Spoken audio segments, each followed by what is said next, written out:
Merci. Donc je remercie la Société tunisienne de pédiatrie de m'avoir donné l'occasion d'être avec vous dans cette belle journée aujourd'hui et on va parler d'une thématique, qui bien qu'elle soit réputée bénigne, plusieurs d'entre nous ne se sentent pas rassurés quand on l'évoque et parfois on préférera trouver autre chose que, ce diagnostic bénin, même moins bénin, que de rester dans l'incertitude diagnostique ou de rester dans l'attente de l'évolution. Alors on va essayer de voir, ensemble aujourd'hui, est-ce que les douleurs de croissance existent vraiment? Et est-ce qu'un phénomène aussi physiologique que la croissance pourra donner des douleurs qui peuvent être parfois très gênantes pour l'enfant? Est-ce qu'il y a des moyens pour confirmer le diagnostic de douleur de croissance? Comment on le traite? Et quelle serait l'évolution de ces douleurs? Alors, c'est quoi les douleurs de croissance? Il faut savoir que c'est une entité très ancienne décrite par un médecin français déjà en 1823. Et ce médecin a remarqué que les adolescents, essentiellement, font des douleurs musculo-squelettiques, essentiellement nocturnes, et il a rapporté ça à la croissance, puisque ça survient à l'adolescence surtout, sans grande documentation. Et depuis cette description, on appelle douleur de croissance une symptomatologie pareille. Jusqu'en 2004, où une étude très intéressante, une étude expérimentale est sortie et qui a montré que dans 90% des cas, l'os long des brebis immatures s'allonge quand ces animaux sont en position allongée. Et les auteurs ont fait l'analogie immédiatement avec l'enfant et ils se sont dit que les os longs de l'enfant vont s'allonger pendant le soir et la nuit, puisque c'est le moment où l'enfant va s'allonger. Et ils ont rappelé, l'hypothèse de, douleur de croissance pour dire: «Ces douleurs sont vraiment rapportées à la croissance puisque, c'est le moment de l'allongement de l'os lent» et ce n'est qu'en 2009 que la première étude, fondée, qui étudie la corrélation entre la croissance et les douleurs et ces douleurs, qui a débattu cette théorie.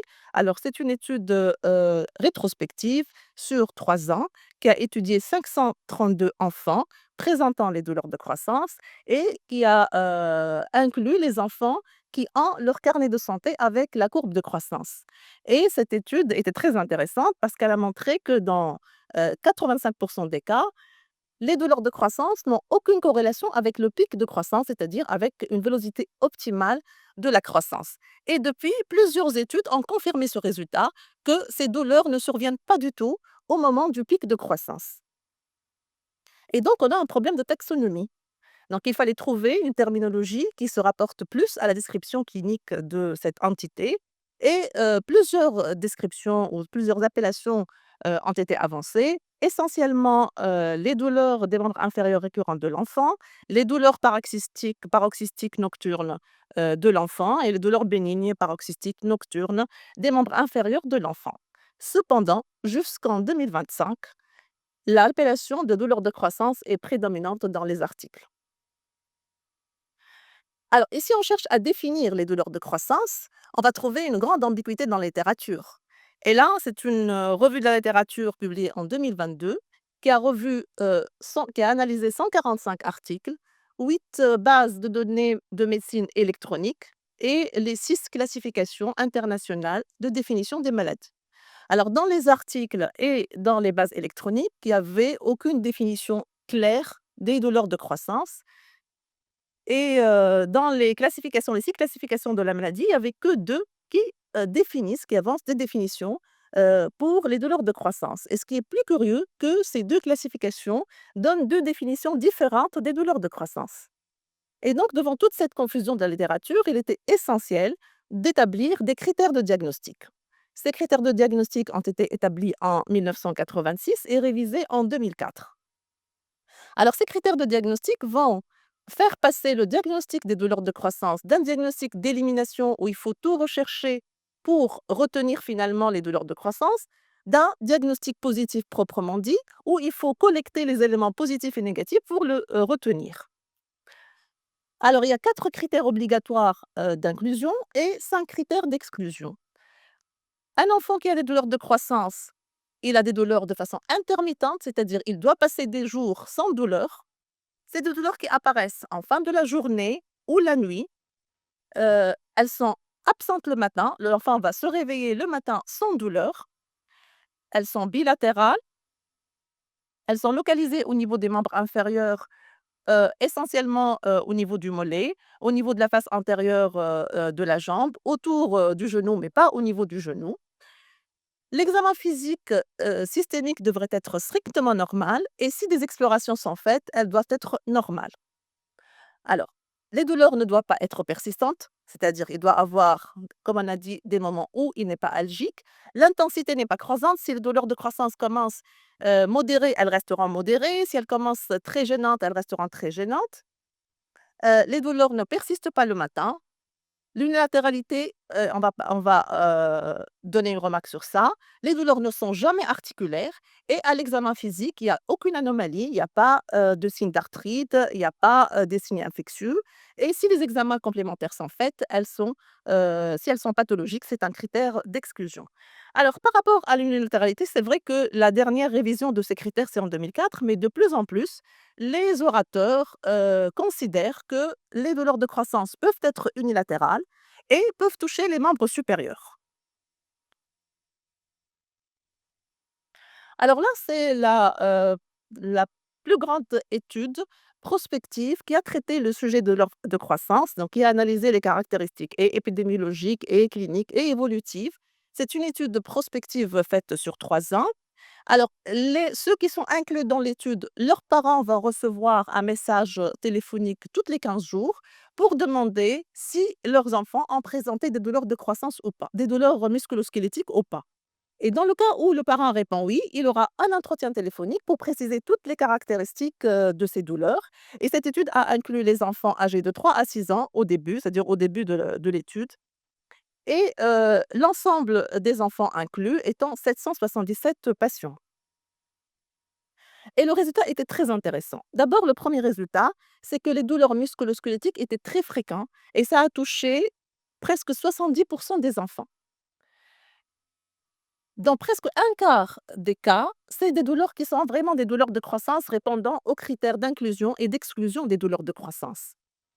Mais aussi, les résultats nous rendent méfiants, puisque aussi, dans un quart des cas, ce n'est pas des douleurs de croissance et c'est autre que les douleurs de croissance, voire des pathologies potentiellement traitables et parfois graves.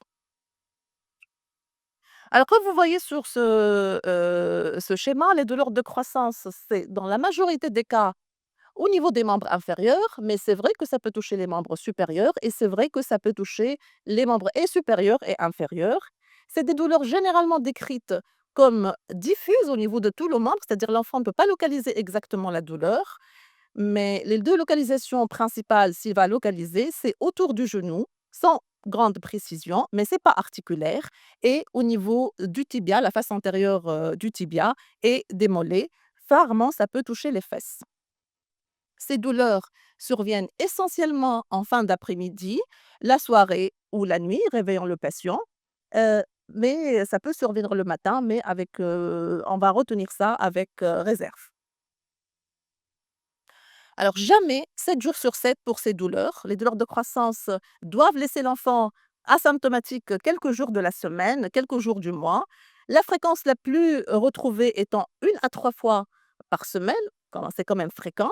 Rarement, c'est très, très peu fréquent, c'est-à-dire ça survient 1 à 3 fois par année, et rarement ça survient 5 jours, plus que 4 jours, par semaine. Alors, quelles sont ces douleurs? Est-ce que c'est des douleurs osseuses? Est-ce que des douleurs musculaires? Est-ce que c'est des douleurs neurologiques? C'est pas très, très clair dans la littérature et une revue aussi de la littérature s'est intéressée à voir comment est décrite cette douleur par les enfants dans les publications. Et ben, dans 66 des cas, les articles qui parlent de douleurs de croissance ne précisent pas de quel type de douleur il s'agit. Quelques articles décrivent ça comme des douleurs vagues décrites par l'enfant et plus qu'1 quart des articles parlent de douleurs musculaires. Il y a aucun article qui a parlé de douleurs osseuses ni neurologiques.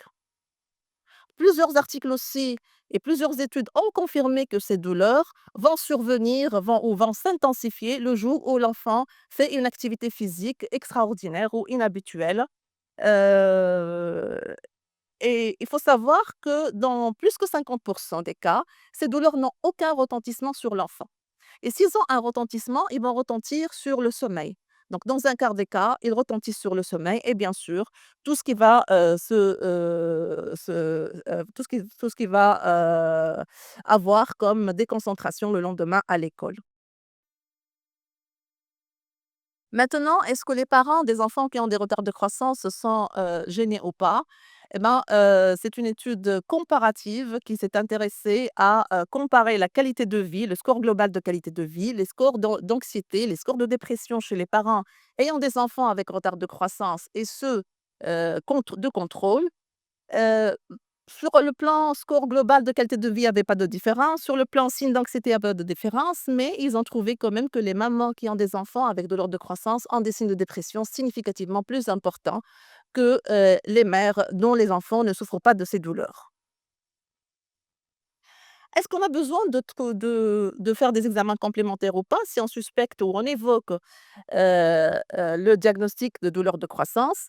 C'est une étude iranienne qui a comparé les enfants, les explorations biologiques, inflammatoires, la NFS et le bilan phosphocalcique des enfants qui répondent aux critères, positifs, de douleur de croissance et un groupe témoin. Donc 100 patients ayant des douleurs de croissance et 150 patients groupe, témoin.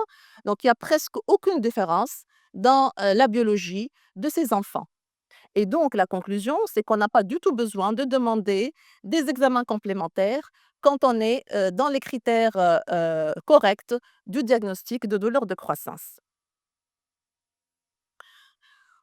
Alors là, c'est une étude ancienne quand même de 96 qui a essayé de voir les pratiques des médecins devant le diagnostic de douleur de croissance. Il y avait 3 groupes, un groupe de médecins de famille, un groupe de pédiatres et un groupe plus spécialisé de rhumatologues pédiatres et d'orthopédistes pédiatres et on a vu est-ce que ces médecins-là demandent des examens complémentaires de biologie, demandent des examens complémentaires de radiologie ou pas.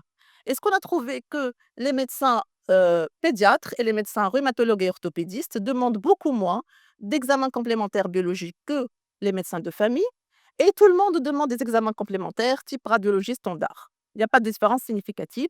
Alors aucun d'eux n'a demandé quand même une IRM pour des douleurs de croissance.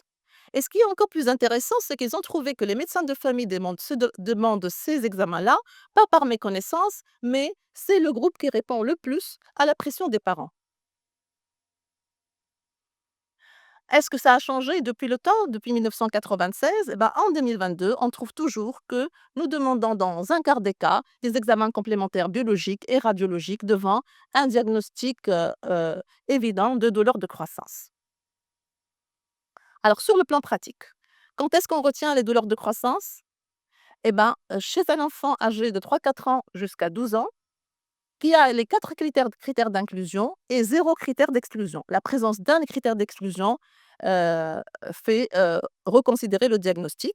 On n'a pas besoin d'examen complémentaire pour retenir le diagnostic de douleur de croissance si on est dans les critères d'inclusion et 0 critère d'exclusion. Quelle est l'étiologie des douleurs de croissance?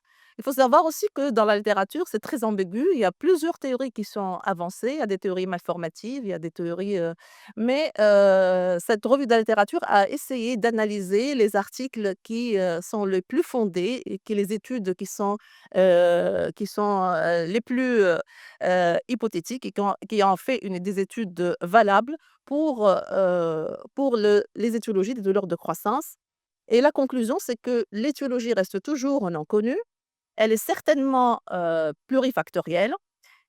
Il y a des études qui ont confirmé que les enfants qui ont des douleurs de croissance, ont un seuil bas de la douleur. Donc ils ont examiné le seuil de la douleur par un doloromètre. Ils ont trouvé que à tous les âges, ces enfants ont un seuil de douleur vraiment plus bas que les sujets contrôle. Alors les origines vasculaires ont été évoquées et c'est une théorie qui est importante parce qu'ils ont trouvé que les enfants qui ont des douleurs de croissance et des enfants qui développent des migraines, plus que les enfants qui ont des mamans migraineuses. Ces enfants-là sont prédisposés. Et ben, les enfants qui ont des douleurs de croissance sont encore plus disposés qu'eux. Mais cependant, ils ont fait quand même des scintigraphies au niveau des points douloureux et n'ont pas trouvé d'anomalie vasculaire au niveau des points, douloureux. L'hypovitaminose D, elle a été incriminée. Une origine génétique, c'est des enfants qui ont généralement des antécédents familiaux de douleurs de croissance. Le syndrome overuse ou de surutilisation des membres a été aussi incriminé et bien sûr des facteurs psychologiques. Ils ont trouvé que ces enfants-là, c'est des enfants qui ont des tics, c'est des enfants qui ont peur du noir, qui ont des énurésies, qui ont plus nerveux, qui ont plus d'anxiété. Est-ce que c'est la cause ou la conséquence de leur douleur de croissance? On n'en sait rien. De toutes les façons, l'étiologie des douleurs de croissance reste toujours, confuse dans la littérature. Alors, le diagnostic différentiel, il y a plusieurs diagnostics différentiels qui sont évoqués quand un des signes d'exclusion est présent. Alors, bien sûr, il y en a les causes tumorales, les causes inflammatoires, les causes infectieuses, bien sûr, mais le groupe le plus important des diagnostics différentiels et le plus difficile, c'est le groupe des douleurs non inflammatoires chroniques de l'enfant. Alors, ce groupe associe la fibromyalgie, associe, le restless leg syndrome, c'est-à-dire c'est des enfants, qui ne vont pas supporter, le repos. Quand ils se mettent au repos le soir, ils doivent bouger les membres. Ça a l'impression que ça soit douloureux, mais c'est une composante plutôt neurologique et c'est très, très gênant. Ça commence pendant l'enfance et ça peut persister à l'âge adulte. L'overuse syndrome, on va en parler et le syndrome d'hypermobilité, c'est tout ce qui est hyperlaxité qui va donner des douleurs aussi chez l'enfant. Et bien sûr, ces diagnostics quand même sont assez difficiles, à éliminer. Alors l'overuse syndrome, c'est le syndrome d'hyperutilisation. On les trouve chez les enfants sportifs, essentiellement Losguch-Latter et c'est des apovisites. On va voir aussi chez le footballeur, qui vont faire, une atteinte calcalienne aussi. Là, il faut faire aussi la différence puisque le principal élément, c'est de savoir que ces overuse syndrome vont se calmer au repos et ils vont s'intensifier quand l'enfant fait son activité physique. Ça, c'est la différence des douleurs de croissance. Juste un mot sur le Switch-Later. Il se voit essentiellement chez les adolescents et essentiellement chez les adolescents sportifs. Quand même 4 des adolescents et environ 20 des adolescents sportifs ont ce syndrome. Nous, pédiatres, peut-être qu'on ne le connaît pas beaucoup, mais les orthopédistes le connaissent parfaitement. C'est la principale cause de douleur du genou antérieur chez l'adolescent. Le diagnostic est purement clinique. Alors, c'est plutôt unilatéral que bilatéral, mais on peut voir qu'elle peut survenir dans les 2 membres, mais c'est plutôt unilatéral.